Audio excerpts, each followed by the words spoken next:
He says, one day I was up on the palm tree and I was harvesting the dates. You know, as they go up on the palm trees, they harvest the dates. He says, as I was up there, I heard a relative of my master came into the garden.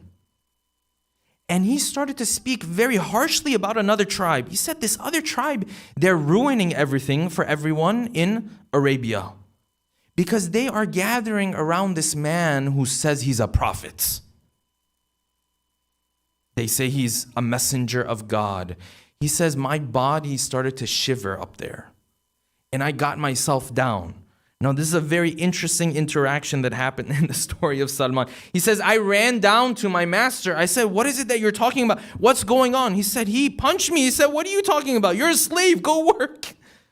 How dare you ask me what's going on, what's not going on? You're here to work. But he was so eager. He was running as if he was a free man. He's like, I need to find out what's happening. They told him, listen, you're a slave. What are you talking about? Go. But he says, I continue to hear that this prophet has now come to Quba. He says, I went to Quba and I begged my master for some dates. And he wanted to run this experiment now. He wanted to see, does this prophet have these traits and these signs? He said, fine, here, take these dates. I took the dates. I came to the prophet in Quba. I put the dates in front of him. I said, these dates are sadaqah, they're charity for you. And he says, the prophet looked at me, and the prophet, he smiled. He said, thank you very much. I won't eat from it, but you can eat from it. If you want to go ahead, you can go ahead, but I'm not going to eat from it.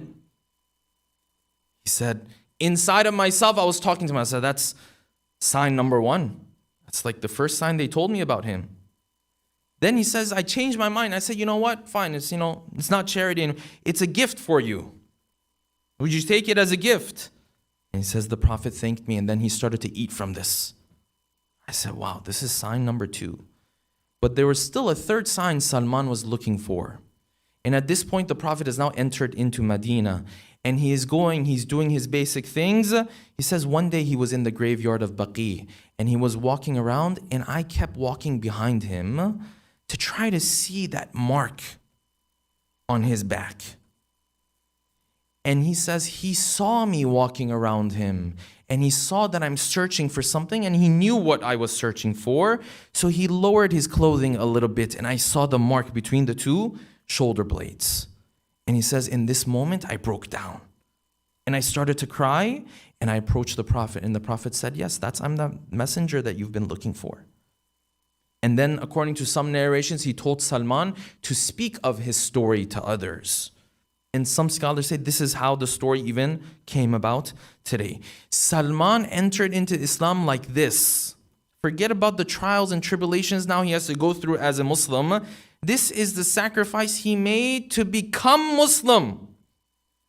And you and I, God put this Islam into your hands and my hands. You and I, God didn't expect you to move from continent, to not have a family, to give up your wealth, to become a slave, to be freed, so on and so forth. No, Allah subhanahu wa ta'ala has put this in your lap. And you and I still sit there, I speak of myself, I say, Islam is very difficult. I have to wake up 5 o'clock when everyone else is asleep. I have to wake up, I have to do this Fajr prayer. How come everyone else gets to sleep? This is our mentality, right?